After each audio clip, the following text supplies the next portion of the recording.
Thank you, and welcome back to our conversations that we're having, where we are looking to help people live a more intentional life and thereby help change the world. Today, we are talking about habits. I know it can be a buzzword, and people actually talk about the right habits and atomic habits. There's lots of books and a lot of structures around here, but we really want to bring this down to a practical level today. So, habits. It's like diet. So your habits isn't necessarily something that you choose to do. It tends to be the things that you do when you stop thinking about it. You just start taking steps in a direction because you're on autopilot. So We have spoken about the autopilot before, right, Michael? And I think this is something so present. Sorry to interrupt your flow right there, but there is a robot. It's like a robot. It's a female robot, and it's an AI, and I forgot her name. And I was seeing some podcasts where people were interviewing this robot, and they ask her, like, it's a very advanced AI, and they ask her, what is your biggest like surprise or something like that about humans? And she say that it surprises me how much you live on automatic and do not realize it. You think that everything you do is new and spontaneous, when in truth you are all repeating the same thing all the time. absolutely. And the sheer fact that we've programmed this into our artificial intelligence to act just like us is fascinating, that the thoughts we have are on this loop. And people like Tony Robbins and hypnotists are really looking at doing a pattern interrupt to find a way to change that loop that you're in. And sometimes this loop can be for 5 minutes, that song that you just can't get out of your head. And sometimes it's for years, as you just keep going to the same job, and it feels like the cartoon where you punch into your job, you do your thing, it's the same day every day, and you punch out and you go home. That can be the habits. And really, one of the core things that I look at doing in my coaching practice is helping people to live a more intentional life. So yes, I may be eating this thing for the third time this week, but it's this experience now in the present, and being intentional that I'm making this choice on purpose. And when we're looking at our habits is when we're really discovering why we're taking the actions that we're taking. Why are we doing those things that are on autopilot? Why does that song keep getting stuck in your head?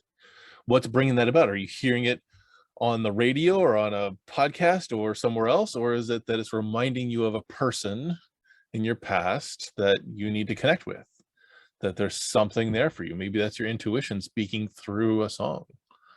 But how do we then listen to that and then change the song? So if that song is something that is depressing for you, how do you change the song that's going to be something that's an emotion you want to feel? And that's really what I wanted to talk about today. That's interesting that you approach the subject from this point of view, Michael, because usually the people that go, what motivates people to start understanding what are habits, how they work. I had that experience myself. I read the book, The Power of Habit, which is highly recommendable. I think that every human being needs to read this book because it's such an intrinsic aspect from the human being that we just need to understand. If you have a car and it's manual, you need to understand how to change the gears. If you don't know how to change the gears, what are you doing there? You just don't go into a car. Just don't go behind the wheel. Just don't put your feet to the pedal. And habits are like the gear of the human being.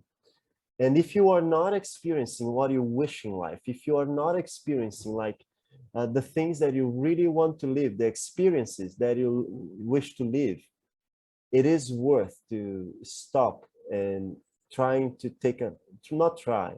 We spoke about that last week. Stop and take a look into what's going on, into your patterns. And this is something that might make a lot of people feel powerless. I understand that. It is something that might make anyone feel powerless, anyone that doesn't have this understanding, because it's just like you say, Michael, it's the automatic. It's just the cues. Let me show the habit loop, right? I'm going to show the habit loop real quick because then people might understand. Can you? Thank you. So guys, this is the habit loop. You're seeing the habit loop, right, Mike? Yes. And here we have a cue on top, and it's what kicks the brain into automatic mode, tells it which habit to use. I like to talk about the cue as a door. You are on your house and then you have a cue. It's like a door that if you access the cue, it will just take you into a tunnel and you go into automatic. It's I need to go into my cell phone and send you a message, Michael. But when I open Instagram to send you the message, I see a history of someone that I used to follow and that I wish to always like. I have the habit of catching up to what that person is publishing. This is a cue. And then the brain just goes into automatic. You click on the picture, and Instagram is great into having cues because when you see the story, it has a red line around the picture of the person. And when you click it, not only you get into a routine, but the thing gets into a routine. That is an animation. The image grows. Like this is completely intentional. It's designed in detail to make your brain understand that is a pattern. Something's happening, something's starting. And then you just move forward and you see the things you wish to see. You get out of Instagram and you feel like, I was going to do something. What was I going to do? Oh, I was going to send a message. Who I was going to send a message to? And then you remember, oh, Michael. And then you open again the Instagram, and I'll tell you that if the person is not conscious, if they are too much unconscious, they will go into a new story again. So just to finish here, this is the cue, the door. And then we have the routine, which is the physical, mental, or emotional response that you engage automatically. It is automatically. That's why when you move and then you go into your new path home, the first time you go, it feels longer because your brain is learning. And then after you learn the path, it just gets quicker and quicker. And then you are getting home without even noticing sometimes because it just went into automatic. And then there is a reward. The brain needs a reward. It might be, the interesting thing here is that your brain can produce hormones that are the reward. So if you know how to work this, you can create like rewards without actually having to give yourself a reward. You emotionally or your hormones, they are a reward on themselves. But this is the habit loop. Do you have anything to comment on the habit loop, Michael? I really like that structure, and knowing what the gateway is in that's going to then trigger the loop to come back is really important. And I just want to circle us back, if you will, is Yes. when you catch yourself on those things, write them down. Actually record, oh, when I do this action, this is where it leads me, and this is my reward. And we'll be talking about that, I think, in our next podcast. Is journaling is a great way to track your habits and actually get that stuff written down. You know what? That is something I noticed, Michael, that many people, they read the book, they understand the habit loop, they have an idea of what habits are, but they have an incredibly hard time changing this aspect of their lives and working with habits because they don't take the time to do exactly what you say right now, which is understanding and mapping what is already going on. It's just like when we were talking about my contacts database is I need to know what's going on already before I can then strategically plan of where I want to change that. If I want to shift things, it's a matter of taking the lay of the land, seeing where you're at, look at the map, check the weather, whatever that is, of where are you at right now. That's what the preparation phase is about in my coaching program, is get the lay of the land, figure out where you want to go, figure out what steps you need to take to get there, and then commit to doing it once you're fully informed. And that's very important, I think, around habits as well, as get the lay of the land, know where you're at. And then you have the possibility of reframing the triggers. Now, sometimes that's a coach who can help find new habits for you. Maybe it's a hypnotherapist. Maybe it's a psychotherapist. Maybe it's someone who teaches EFT tapping or havening or something else. There's lots of tools out there to do that. There's lots of techniques that can help us change that cue, that trigger, that's then going to have this cascade of the things that are going to happen. You're going to take this action when this trigger comes up. And knowing where you're at around that is really helpful. But first you need to catch yourself doing it, being aware. So intentionality is one key thing that I really want to, bring people aware of this, but it's also being curious and not of, I'm a bad person because I keep doing that, because that tends to not lead me anywhere. That I don't respond very well to the stick. I respond much better to the carrot. So being intentional about, okay, this is what I'm doing. This is the result I'm getting. I don't want that result. So I've got to work my way back to figure out what the trigger is, what the cue is, and then reframe that. And that is very important to say right there, Michael, that just by observing something, we change it. And it's through observation that we acquire the power of manipulation, of change. We cannot, like, if you are on the dark and you don't have perception of things, you don't have consciousness of what is around, and you just try to do a surgery in someone, that is not much chance of success. That would be a heck of an intuition. And I don't think it's even possible. There are things that you need to have a minimum of observation, of perception, of consciousness about something, of understanding, of mindfulness, in order to be able to change it and manipulate it. And I will tell you this, I had experiences in my life by just understanding, because I'm a person that deconstruct things. I really try to understand them. And just by understanding things, I completely changed the results that I was having. In this particular instance, I had a little bit of paranoia. I don't know if the audience I might have mentioned before, but I have suffered a lot of traumas in my infancy, my teenagers, and even my young years, until I understood how to deal with society and things like that, communicate with people. But I developed a little bit of paranoia, and until the point I was doing therapy and things like that, and until the point I understood what was going on, I would hear people talking, and I would just give a meaning of something that they were talking about me. And then I started to understand that our mind, they work like in jigsaws. They try to put pieces together, and it doesn't have all the pieces. We usually don't get all the pieces, but the job of our mind is to make a supposition.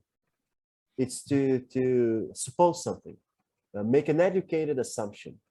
And if you are on a frequency of self-judge, of shame, I don't know, of being persecuted, because I was very persecuted, and many things like that, you might just complete things in this frequency.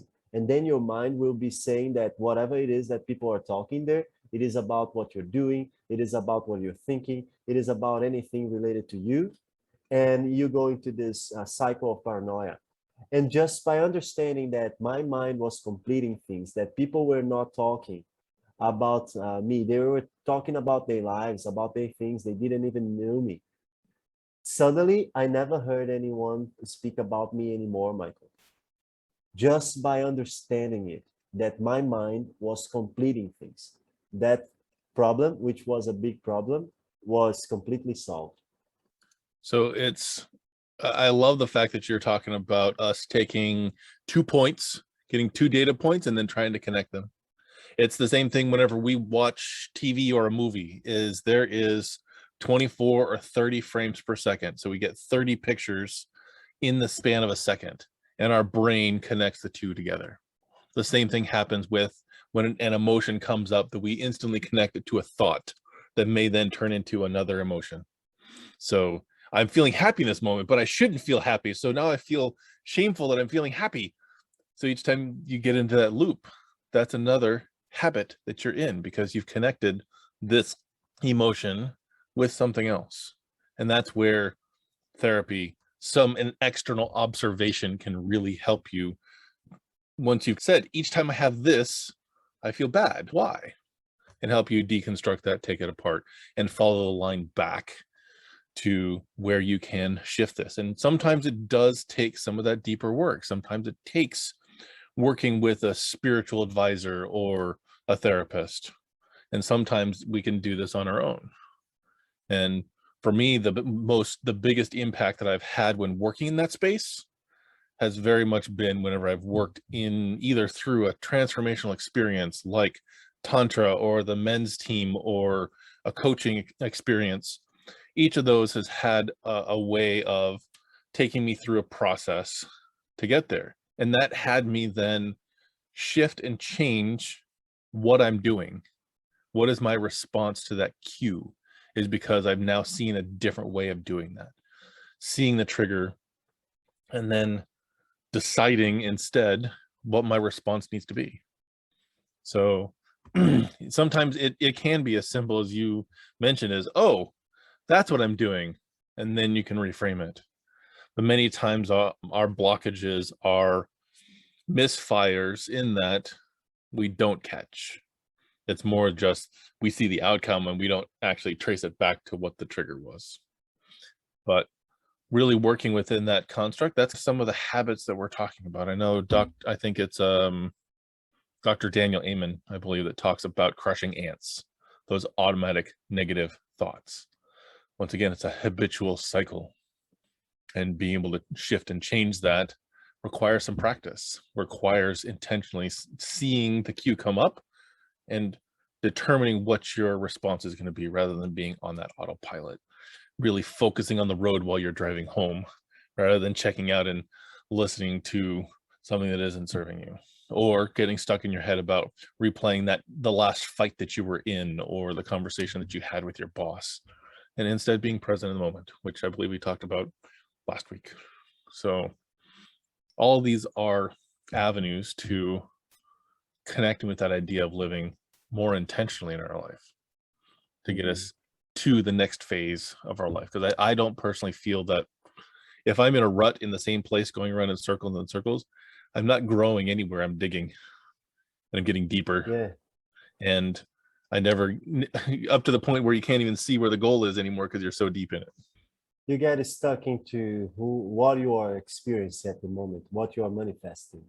And I believe it's very important to point out that those connecting the dots, those suppositions that the mind does, anything that it's on the automatic, it depends on our experience. It depends on whatever we have lived in the past. We just manifest what we are familiar with. Our mind doesn't like what is not familiar. Mind doesn't like what is unknown. It's not safe. So it sticks to what is safe.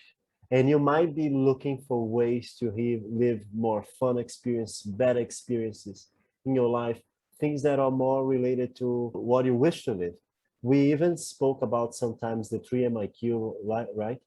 We even spoke sometimes about the 3MIQ, which is a very important exercise where you list the experiences you wish to live, and then you list what do you need to grow, how you need to grow in order to be living those experiences, and then you list how you will contribute to your community, to the people around you, once you have grown enough to live those experiences. This is simple, amazing, fantastic exercise that can impact greatly anyone's life.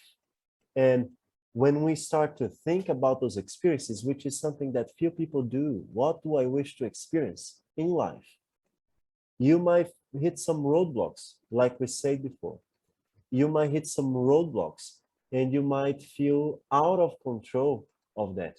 And what I would like to say for you guys is do not underestimate the triggers, those triggers that we are talking about. Do not underestimate them. Like I today, for more conscious that I am, meditating almost every day, doing breath exercises, like meditating every day on jiu-jitsu, because jiu-jitsu for me is a meditation. And even in conversations on the street, like sometimes I am meditating, I'm observing what is happening. in and analyzing everything, like learning. And I tell you, sometimes something happens that just triggers me, Michael. It just puts me into a state, like automatically puts me into a state of euphoria, anxiety, like, and you just get this vibration. And we just get this vibration that is not healthy, that it's not good. And it takes you into a place that you don't want to be. Do not underestimate those triggers because they happen. And the worst thing is that when they come, it is unconscious. We usually do not understand what is triggering us. And we even might think that this is something about the environment, this is something about a person that we are with, this is something totally unrelated, and it was just a word or a tonality that the person says, or a phrase that reminded us of something, or an object. I don't know, something like that. Absolutely. I totally agree with being aware of what your triggers are.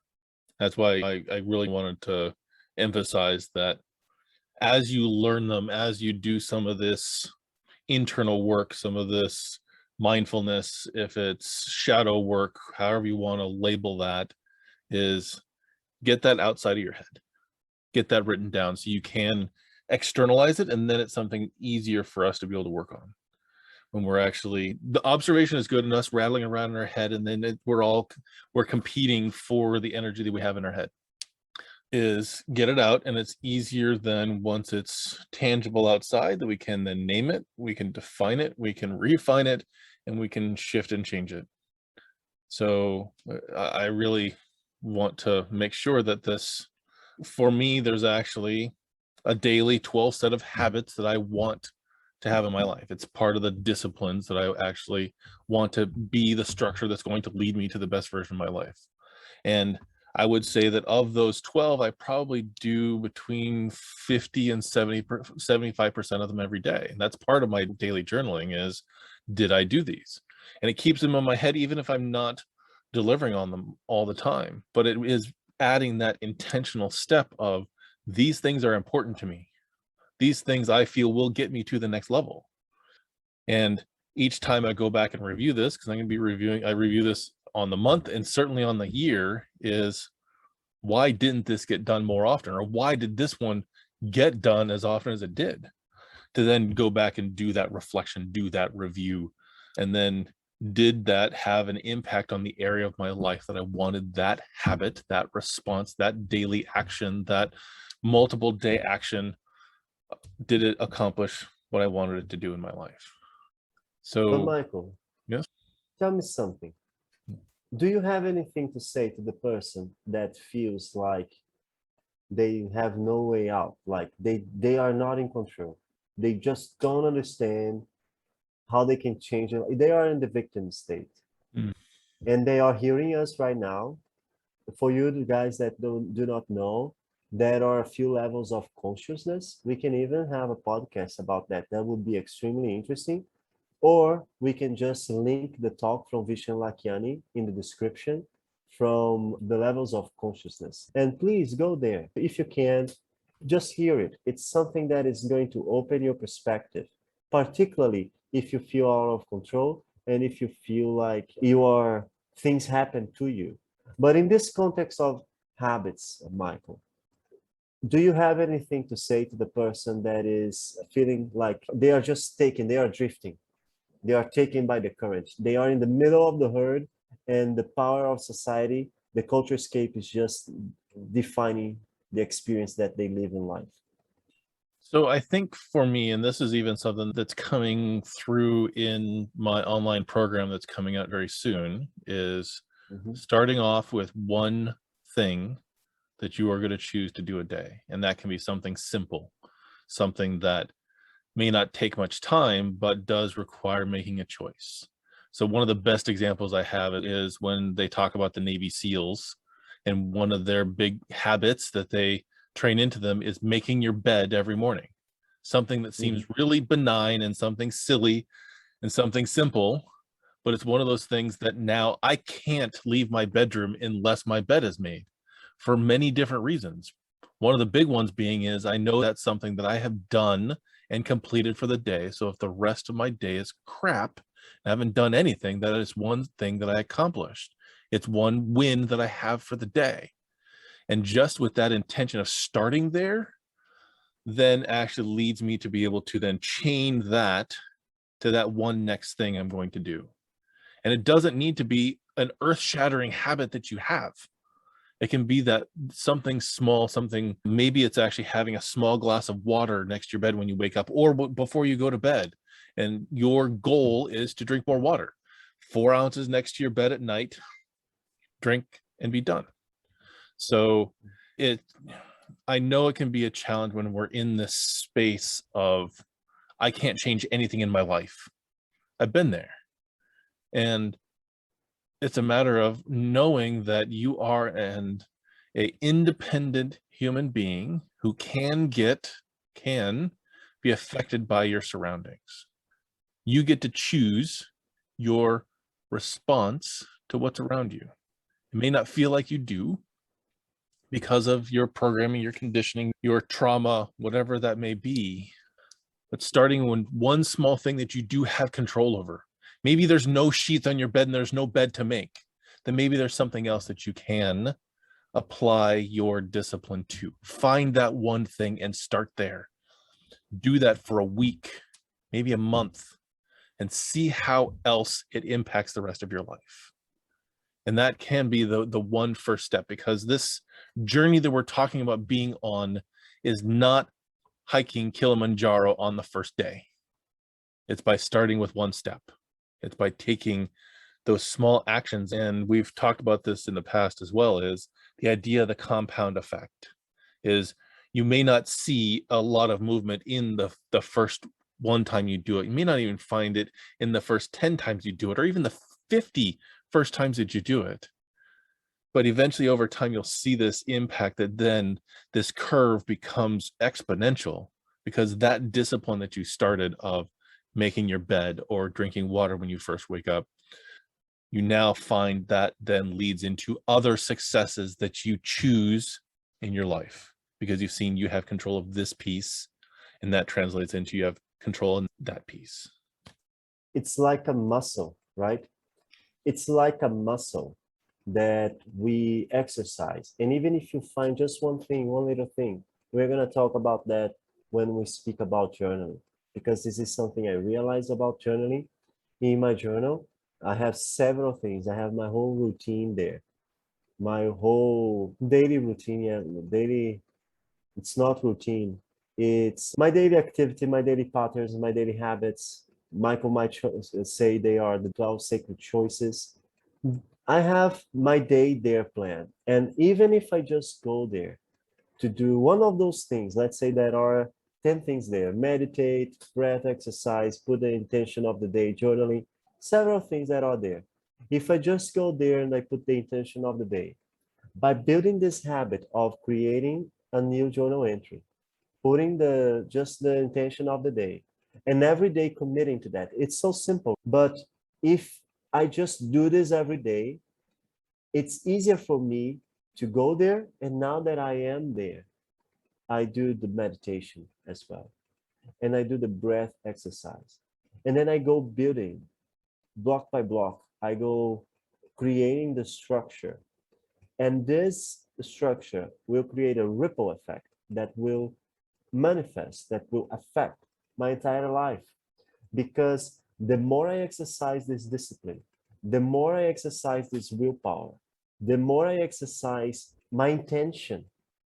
There are so many things going on there. I think that journaling, for example, is a way for you to exercise what I call the 5 human superpowers, which is consciousness, imagination, communication, mindfulness, and transcendency. You can do all that through journaling, and we're going to talk about that. And then you can start understanding. And I think that this is just stepping a little back on what we already say. This is the key. Start understanding. What are your patterns? What are you doing? Because it's all about frequency. We underestimate how much we repeat ourselves. We are on loops. We are on patterns. And I don't know if you do something every 3 months, but I guarantee you there is a big chance that anything you do in your life, in a certain period of time, it repeats. It might be like touching your face that we do thousands of times daily, and many people do not realize that. It might be doing something that you just do once every day, but whatever you're doing, there is a pattern in which you will be repeating that action and that routine. And this, the conglomerate of those patterns, the group of those patterns, it is your frequency. And depending on what you're doing, what your mind is familiar, you might be in a high frequency of joy, of happiness, of fulfillment, or you might be in a lower frequency of fear, of rejection, of shame, of energies like that. But they are all related to what you do daily, and you start being aware of that. Just to wrap this up, you can focus on just the positive and just create a new routine and try to stick with it.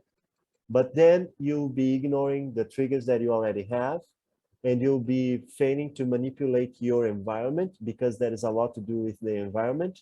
The doors are there in order to take out the doors that you don't want to use, because you can just take out the cues to habits you don't want to have. So it's good for you to be mindful of what you're already doing. And it's not like focusing on the negative, because in our community, self-development, there is a lot of this positivity that is too much. It's not about focusing on the negative. It's about being mindful enough in order to be able to manipulate it into your favor.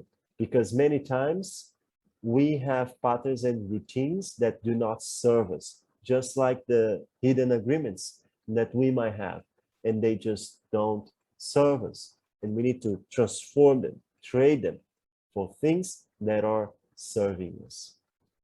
And there's also this other beautiful idea is, and you've alluded to this as well, is our awareness, our consciousness, is we can use those triggers, those cues, when we become aware of them, to trigger us to do the things that we want to do rather than the things that we don't. And as soon as we're aware of them, you then start connecting new things to those cues. Give a different meaning to that cue rather than what you have programmed at this point, if it's leading you to the wrong way.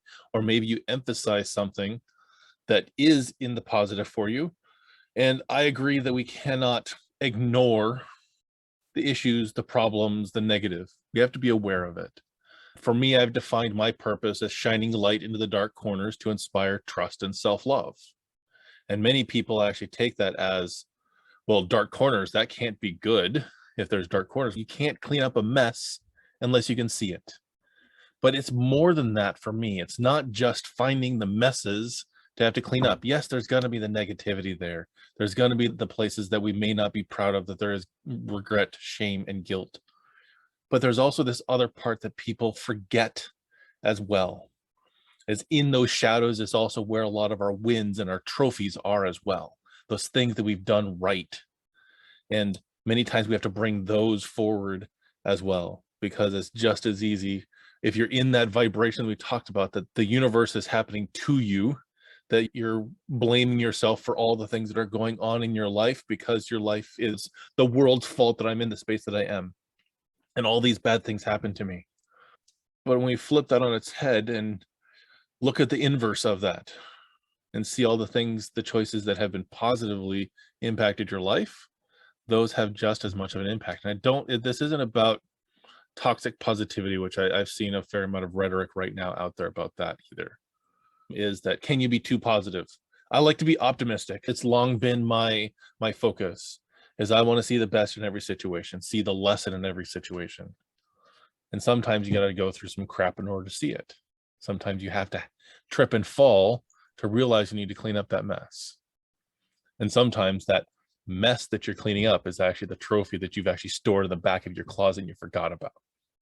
So bringing this out and shining it up and actually realizing that you are enough, reminding yourself of that, is another one of those great habits that can actually boost you. Is instead of looking in the mirror each time and having any kind of regret, shame, or guilt about the person that's looking back at you. Is remind yourself that you are enough. I love the way that you are already, and we've got this. Because many times we forget that. Instead, we look at all of our failures, the things that we didn't accomplish. And that's where we talk about affirmations. That's where we talk about self-gratitude practice. I was listening to something recently. I think it was actually Ali Abdallah was talking about this, about he was doing a gratitude practice, saying the 3 things that he was grateful for. And all those things were external to him instead of things about himself that he's grateful for. To the point that now he's added in at least one of those things needs to be something about himself that he's grateful for. And it's similarly part of the 6-phase meditation. That exercise on gratitude is not just about what's out there, not just about the work that you're doing, but there's also the aspects of yourself that you have to celebrate. And maybe it is that I didn't eat a whole cake today that you're grateful for. Or it could be the fact that you put a smile on somebody's face that you didn't expect to get a smile from. So each of those are possible habits to build in when you find that you're not heading in the direction that you want to go. And that's good that you mentioned the 6-phase meditation, because yes, we tend to ignore ourselves. We tend to get a lot too heavy with ourselves. We tend not to appreciate ourselves, which is something that makes no sense. We need to appreciate ourselves. This is, of course, we are everyone. We are the universe. We are all that. But this here is our physical, personal manifestation. This is the closest thing that we have to our authenticity, to our consciousness. So we need to appreciate it. And you mentioned a few things about shame and things like that, mistakes, and doesn't matter the mistakes that you have committed. The problem with mistakes, with manifesting a poor behavior, making a poor decision, the problem with manifesting a poor behavior is not actually having that experience, is actually, and even doing that thing more than one time, repeating that behavior, being in a frequency like we are talking about habits and things like that. It's more like when you understand what you're doing, when you understand that not only is detrimental to yourself, but to other people, or just to yourself, but you start to see that there is another alternatives, that you can make it better, that you can do things differently. The problem with mistake is when you start to understand that and you don't get the decision, the willpower to change it. I had problems in my life. I was idiot, didn't know how to behave, or somehow. I don't know if I say it like that because my sister would always call me idiot, but I recognized that I didn't know how to communicate and things like that very well. So I didn't make very wise decisions, very empowering decisions. And then that would have consequences. But then I was 21 years old and I started realize, my God, like I really do some dumb shit. And then I started trying to understand why that and how could I change. And I honestly just started to see ways for me to change because I just didn't have anyone to help me with that. When I was 23 years old and I found out about personal development, the personal development industry. So sometimes you even want to change, but you don't know how to. You don't see the path. You just know the pattern that you are on. There is no reason for you to be shaming yourself because of that. Just let it go. Because one thing that we don't understand, Michael, and was a great realization for me a while ago, 2 years ago, is that we are not our thoughts. Our thoughts are a curious thing because they manifest into our heads. They usually, every programming, every habit you have, every core decision that you make, it was programmed probably to 7 years old, from 0 to 7 years old. You've been feeding because it's the time that the kid is watching the world and learning. They are learning. They are observing, like they are just soaking in like a big sponge, and they are sucking all that they can on how to survive on this world. And everything you learn is related to survival. So you have that programming there. And you might manifest what some people say that are other people's, like other lives. I'm manifesting something from other life, my aunt, my grandmother, something like that. And what this is when you manifest some racist or some prejudice or anything that you don't really identify with, but you see a situation and it just pops out in your mind. And then this is something interesting because every thought that we have, usually the person, we tend to identify that as something that is ourselves. How could it not be? Because it is so personal. Only we are hearing that. So that is ourselves. It is not. It is just the mind completing. It's just the mind giving sense. It's just the mind putting whatever you receive into a box that helps you to survive. So any thought that you have, it might be the worst thought of the world. It is not you. It is just, we just need to understand that this is not me. This is just something that manifested in my mind. And that is when meditation comes to the picture, and then you just let it go. You don't attach yourself. And when we have a self-judgment, safe pattern, frequency, things like that, and something pops out and we identify with that, we just get sticks into our minds and we start to feel guilty and we start to feel shame, and then we start to feel anxious about whatever it is that came into our minds. And that is not you. Even if it's something that you did, an experience that you had, just let it go, because you were just in a different frequency. Right now we are in a different place and we can make new decisions, better decisions, getting to better experiences. Even if we are in the same place, same situation, we just need to now be aware, like, oh, I'm not on the automatic anymore. I can make a decision. I can be the decision maker. Because Michael, one thing that I realize is that we tend to underestimate our decision power. So I'd agree with you that I think that we underestimate where we have the ability to choose, where we can decide. And I'm going to pick on you for a minute because you use one of my four-letter words, which is just, like 6 times. So for many people, just letting it go is something that they've heard all of their life, and it irritates them. It actually turns them on whatever that idea is because they don't see that they have the power to make that decision. And I know that's come up for me. And even my fiance actually had mentioned it when they would have people come to their office, but you couldn't see who was coming through the front door. And the person would say, "It's just Michael." It's not just Michael, because I am Michael Dankloss. This is me. This is the totality of who I am and the things that I bring. There's nothing just about that that's diminishing. It's right up there with be, should, and try. So this is where we're going to challenge you to potentially see things from a different perspective. Shame is going to come up. Guilt is going to come up. There are tools that we can suggest that you use that can lessen the impact of those things. Meditation, mindfulness, therapy, hypnotherapy, psychotherapy, working with a coach, commiserating sometimes with friends, finding solutions to get beyond it. I just want to make sure that we're Journaling. choosing Did these. you mention? We've already mentioned like 6 times so far. So Yeah. each of these is an opportunity for us to be aware of that these thoughts are coming. So to me, meditation a lot is the practice of observing our thoughts and our emotions as they come up without being attached to them. And it's not, for some of us, it's not easy to do that because it's so easy to take things personally, which we talked about a few episodes ago. Or we make assumptions that thought relates to us. And instead, it could be that thought is something that was implanted because of an experience we had yesterday or decades ago.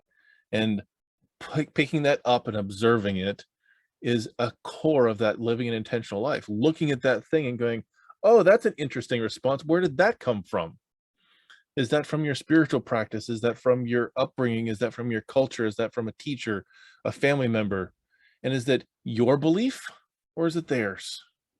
And you don't have to take on other people's beliefs. That's where the choice and the decision for me, I believe, comes in, is I see this and I can choose how I respond, which may be no response at all. And that's a potential choice.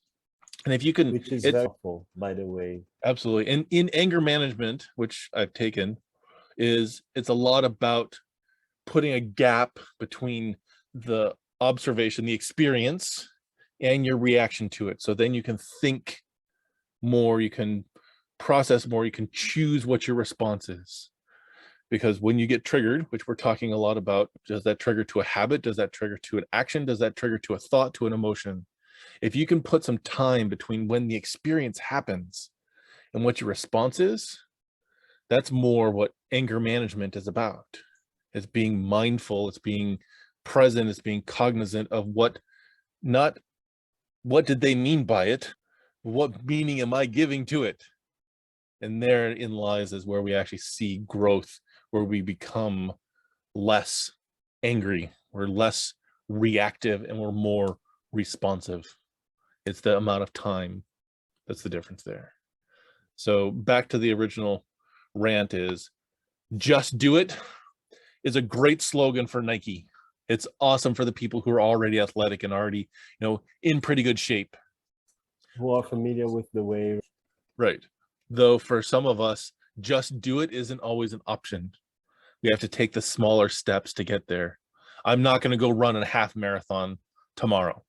I could probably run a half marathon in 90 days, maybe even 180 days if I were to start training today, if I were to start the couch to 5K and start taking those small steps, get out for a 1 mile walk, which I can do now. So I'm in the progress towards getting there. I've done a 5K. I've trained for that, but I'm not going to be doing a half marathon or a full marathon. I could say, Bruno, just go do a marathon. You're going to say, I don't think so. And I see this the same thing when we're talking about when people are having emotions of regret, shame, and guilt coming up, because that's our habit. We hear this thing, and of course, it triggers shame, it triggers guilt, it triggers regret, it triggers anger, triggers love, compassion, whatever those things are. And it really is part of my practice, is learning to put a gap of time between when the experience happens and the conclusion I come to about what that experience means. The practice. And something very interesting that you spoke, Michael, because you speak things and then I see a little perspective that you are not mentioning, but I know that you are aware of, otherwise you would not be saying the things that you are, is that we mentioned the hidden agreements. We mentioned like all those other things that we already spoke about. I don't remember exactly what were the ones that you touched right there, but every episode we mentioned other talks that we had, because those things compound together. Those things, they stack on top of each other. Every brick that you put into a wall, it forms the wall. It shapes the wall. So if you are journaling, it will have an impact. If you are meditating, it will have an impact. If you are writing things down and thinking on paper, it will have an impact. So sometimes making those changes seems very difficult. And when we speak like just do it, it is a long stretch. Like for someone that is aware of the things is familiar, it might be just do it. But for someone that is struggling, it was very good for you to mention, Michael. It is not that simple. And in many times in my journey, I have seen talks where people were speaking like things were just like that. You just go there and very easy. And I would be lost, feeling lost, like how? And then you hear that talk again later in the future, or you have an experience that opens your mind and you say, oh, now I understand what they were talking about. Now I have an experience. But actually, we just need to go there and start with something. I know that I say just again, but that I think that was a better use of the word. Start with something. Like Michael said before, create a little discipline and start exercising your discipline muscle. your willpower, your decision-making abilities, your judgment, and your ability to go out of your comfort zone and exploring new pastures, new landscapes that perhaps you are not feeling so comfortable right now. And when you go there, you will feel a little bit anxious. We do every time. If I go to a new territory today, I might still feel a little bit anxious. I might feel a little bit of fear, apprehension, because it's natural from who we are as human beings. This is a thing that we need to get familiar with as well. The feelings that come with dealing with the new, with the unknown, and starting to feel comfortable with them. Absolutely. And those hidden agreements can certainly, in some ways, these habits, these beliefs, these agreements are all kind of terms for the same thing. It's that subconscious programming that we put in our head. And there's going to be a time whenever we will see that this habit that I have, this reaction that I have, isn't who I am. It's not who I want to be. It's not the core of this entity that is me on all the different levels of that is. Being conscious and choosing one thing to work on and shift it just a little bit. When you mentioned a lot of positive habits that can help, meditation, journaling, writing it down, breathing exercises, things like that, you already have habits. And some of those may be getting angry at your loved one whenever they call you out. It may be overeating. It may be getting lethargic and sleeping for 12 hours a day because you're depressed. Those are habits that you already potentially have. What are those habits leading you to where you want to go? Are they creating the life that brings you to where you are? And maybe you are okay being in the space of sitting on the couch, eating Cheetos, watching Netflix all day. Awesome. That's not where I want to be. And I look to work with people who, that also is not where they want to be. They just can't figure out how to get around that next turn because whatever boundaries in the way, whatever barrier, whatever mental block is in the way. And hopefully working with them to reframe that, to find the lesson, to switch gears from reverse, which spend plenty of time in reverse, and then let's put this in first gear. And then we can move forward with that. So with that, I really want to wrap up this on habits because we could spend another 20-30 minutes talking about this, I'm sure. And we probably will come back to this as we learn more tools and more tactics and more approaches for habits. But for now, I want to wrap up here because I think we're at a good stopping spot. So thank you, Bruno, for having this conversation with me about habits. My name is Michael Danklos of the Elevate Your Best podcast. And I am Bruno Martins from the Cyber Journey and from the Elevate Your Best podcast as well. Next episode, guys, we are going to talk about journaling, and it's very related to habits. And I truly believe that it will be a very useful, practical episode, conversation, a very practical conversation, because we are gonna, that's the way, in my vision, that's the way for you to create the routine that you want to go, to shape your habits, and to make all those transformations that you wish to live in life effortless, because that's how success needs to be, effortlessly. Imagine if we had a culture that just cultivated from since the beginning, on the programming time, just nice, healthy, successful habits that would lead a person to live an extraordinary life. That's how success needs to be, because everything we do on the automatic, it's effortlessly, it's automatic. And the sad thing is that our culture is very unconscious, and many times this ends up programming us into unhealthy, detrimental behavior. But we are going to talk about that a little bit more on the next episode. Subscribe, hit the like button, hit the bell as well to be notified about our new videos. And I love those conversations. Love talking to you, Michael. Here talking to you as well. We will see you next week on the Elevate Your Best podcast. Have a good one. Bye-bye.